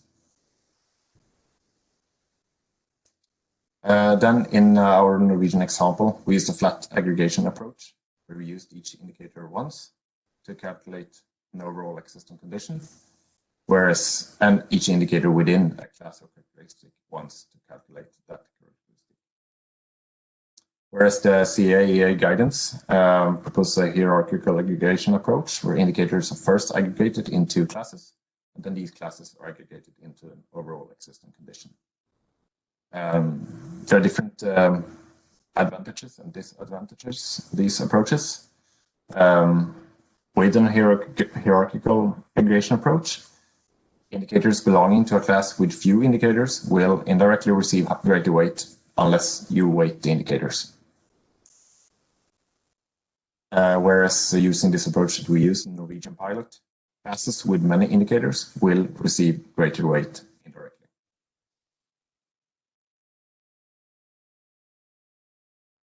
And in this manuscript that we're about to publish, we also played around with these aggregation approaches and to investigate what the effect was on the total estimates. And we did that on the overall existing condition estimate, where we not only included the CA typology, but also the essential biodiversity variables classification. You see that there are not huge differences, but you might end up with a conclusion that the condition is either good or bad in this case. So with this work, both the work with the Norwegian pilot, but also trying to adapt it to the CA framework, which is definitely possible. Both these frameworks are very flexible, and you can adapt them dependent on the indicators you have. But we identified a few issues or challenges, basically. This with the scaling.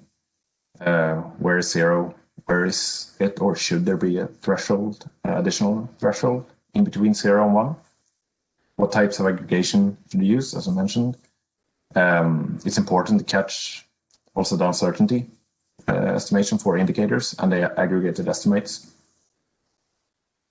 And of course, we identified an incomplete indicator coverage, not only for our own framework, but also when adapting it for the CA typology. Is that a general problem or not? And most countries rely on existing monitoring. And how can we achieve a common framework or indicator set that can be used? I think we saw really good examples before on how to use remote sensing to actually get good indicator coverage. But if you want to base it on existing monitoring, how to do that? And I think there has been a lot of good discussions on this previous seminars, workshops, conferences related to CA development of the typology. So we'll probably see solutions soon. Yeah, that was all for me. Excellent. Thank you so much, Simon. We have questions coming in, but I'm going to abuse of my privilege to ask you a question about uncertainty, since it was raised several times. The question is why to quantify uncertainty in the ecosystem condition accounts when it's not done in any other type of national accounts, and certainly not in the terms of confidence intervals. This is in a way quite a simple question, the way I put it, but could you explain how policymakers use this information, or is it communicated in any way by the experts compiling this information? Yeah, so maybe it's just ecologists being obsessed with uncertainty, but reporting it. But I think it is the other way around. Basically, uncertainty should be communicated always, as long as it is possible. We use it mainly to actually highlight where we do have good data and where we don't have good data, because that will indirectly have an effect on the uncertain estimates. Of course, I think it's really important to community how sure can we be that these estimates that we come up with are actually true. I think that is, it's difficult to communicate to managers, but on the other hand, it's as important as reporting the single value, according to me, especially when you operate with a limit for good ecological condition. So let's say we have a scaled value of 0.62. Someone might think that, okay, then we're good. It's a good ecological condition within this ecosystem. But if we have a high confidence interval, then we need to include that in the kind of, Yeah. And also, I guess when you start to have a time series, you need to know whether there is a significant change or not. Yeah, exactly. So there's one thing identifying the uncertainty linked to a single value, but then identifying uncertainties that actually has an effect on how detectable a change is statistically. That's important to communicate, and I also think that now the graph or the figure I showed on uncertainty estimates for our indicators is based almost exclusively on monitoring data, where there is one way of calculating uncertainty based on these data, whereas the approaches for remote sensing data might be a bit different, but still, it's really important to catch that. Very important. Yeah, great, thanks. So I encourage you to send questions to Simon. We have one from Joachim Maes. Simon, I know the problem of negative indicators where 0 is the reference level. You indeed need to set a high value for scaling the indicator. So the question indeed is which value? An alternative is to rescale the 1 for all values between 0 and the critical thresholds for nitrogen, for example, and to use 0 for all values above this critical level. That was more common than the question, but did you get that? Yeah, I think I get that. So then it's either 1 or 0. You can scale it to binomial variable, which is really, then you need to kind of change your calculations, and you can use the area which is in good condition and the area which is not in good condition. And that is indeed an approach that we've used for other indicators, which are more qualitative, which was not the case, well, except for the possibility of treating nitrogen deposition, like Joachim suggests here. But it was not the case for other indicators for the forest ecosystem. But we have used that kind of approach for example, for semi-natural systems, which are even more challenging, maybe. Yeah. That brings me to one of my own questions I had in the reserve list. Since I don't see anyone else with a question, I want to challenge you, and maybe in the summary also any of the other presenters, regarding how to deal with condition accounts in degraded or so-called degraded systems, or cultural landscapes and urban ecosystems. Do you have any thoughts regarding whether your approach works in those systems? Yeah, so it's a highly relevant question. So as I mentioned, we have worked on this for semi-natural systems, where we kind of relax the assumption that human impact should be basically absent. There we accept the long-term traditional management of, for example, semi-natural grasslands to identify the reference states, using basically the same approaches which I listed, because you can still use reference areas, reference communities, or different kinds of models, of course, but you need to take into account this low intensive management of the semi-natural systems. For urban ecosystems, it goes take a step further towards the degradation, I guess. And I think that we could, of course, apply this kind of framework to urban ecosystems. It can. I think there are several ways of treating the reference state there. You could either assume that the city or the urban environment wasn't there, and that will result in a very, very low condition, of course, if you assume that it should be natural conditions. There is this highly modified ecosystems take on it in the Water Framework Directive. Could be an alternative. But then there are also so-called novel ecosystems that could be, the urban ecosystems could be assumed to belong to these so-called novel ecosystems, then you kind of jump over to the kind of policy target conditions where you might want to take into account what for example, a city administration want to have. And I think that you could treat it in the same way technically, but you should not confuse the target level with a reference condition, at least not when linking it back to the CAEA framework. It's very important to distinguish these. Great, thanks for exploring that slightly unknown territory. I don't have any further questions. We still have a couple of minutes before we do a summary. I'll follow up with another question, which is regarding Norwegian management. Why, or can you have an explanation of why you don't have any functional state indicators in your indicator set? Is there any particular Norwegian management reason for that? No, I would say it's basically lack of data. That's basically it. Okay. Yeah, there's been a lot of work trying to find indicators, but then it's also a matter of fact that we haven't. I mean, from the beginning, the indicator set wasn't developed to match the CAEA criteria, and one reason here is also, of course, that we have these mutually exclusive indicators in the CAEA framework.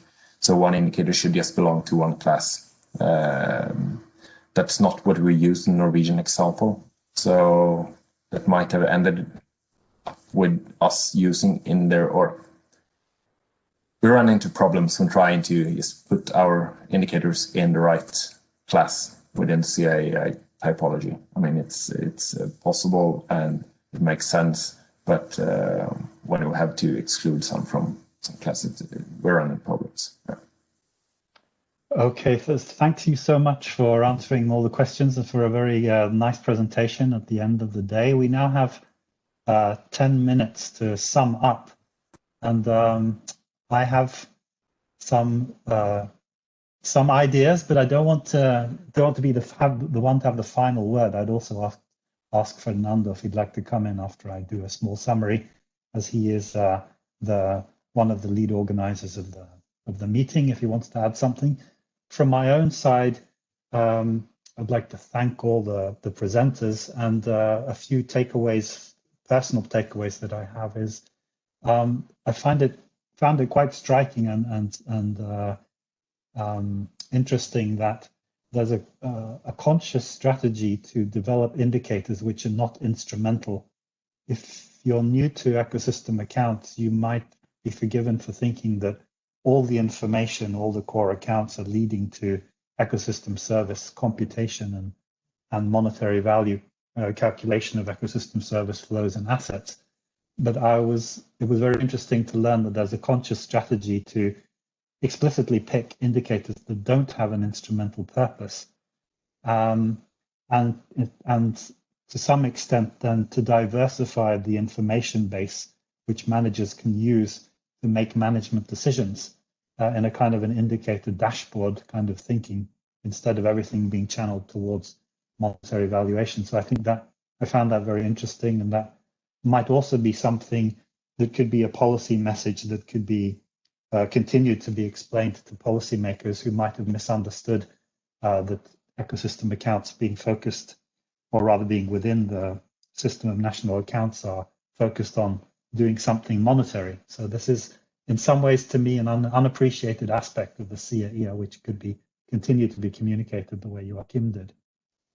I was fascinated by all of the presentations using big data, but I wanted to raise a question at the end of the day, whether we, and I think you all acknowledge that this by asking for local data sets or demonstrating the use of local data, but there is a small risk that countries without any geospatial analysts might take big data driven indicators as the only truth. And there is a temptation maybe or at least we should communicate that, as Ken did very well, that this is a basis that can be augmented with local indicators. And so we should be clear on communicating that there are different layers to the data and avoid only relying on big data-driven indicators for the accounts. Finally, on the position relative to ecosystem services, I found, despite you all saying quite clearly that there was a specific non-instrumental purpose to choosing ecosystem condition indicators, I found that aspect of all presentations somewhat lacking, and that there didn't seem to be, and forgive me if I'm wrong, there didn't seem to be an explicit choice of indicators for the purpose of providing a basis for ecosystem service biophysical mapping. But we did hear of several parallel initiatives, for example, coupled to ARES, where that was going on. So it's maybe just a matter of not having time to present everything. So those are my takeaway points. And I don't know if Fernando, if you'd like to, or anybody else would like to come in of the presenters to sum up or link across. Yeah, okay, maybe I can for a couple of minutes and maybe give the also to close up. Into your last question, David, I think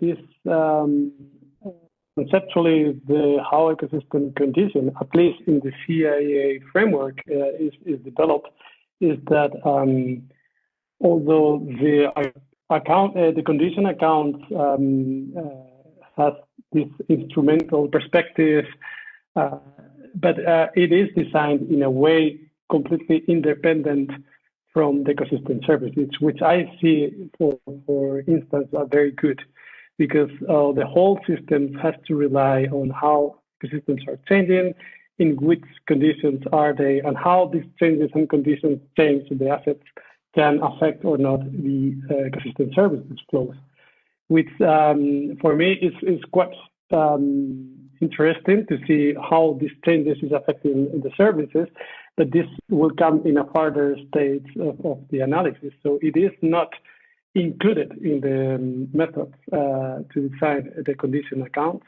in itself, how they good or bad can provide the services. And I see that as a plus, and I see that as a good approach for the whole system, which I really like it. I'm also very happy to see that all these things are getting through. But as you all see, and probably you all agree with me, we are in a very initial stage. So all the presentations, so the CIA framework for condition is not even published. The ARES tool is just 2 weeks old, and all the examples that we provide you today are in a very, let's say, initial stage and redefining and rethinking. So, but I think that, in my opinion, this is completely needed, this work, because this is something that we all see in all the big news that our ecosystems and our biodiversity is degrading, is losing. But in my opinion, we don't have the actual proof and the actual science yet developed to clearly present that in a special, explicit manner. And I think this is totally needed for the future, that we really work in these directions and try to evolve from these initial states to a much more mature, which I think could probably be done quite easily if we get into a community in practice with all these studies and for instance, the tools that Ken was presented, and in the context of the CIA framework, there is a lot of room for work in the next years. I think there is an issue on really communicate, and I totally agree with Simon on the way that we need some reliable data. So it is important that whatever the data sources that we take, we somehow prove it, and we somehow make some kind of, because if management decisions are going to be taken based on these results, we have to make sure that this scientifically this makes perfect sense and can be even taking as a monitoring system for the future. So this might take a few times and a more effort and more resources, but at the end, I'm sure that we will be able to come up with a good system that can be applicable and reliable. Okay, that's all from my side. I don't know if any other the other presenters or Nicolas want to add or mention something before we close.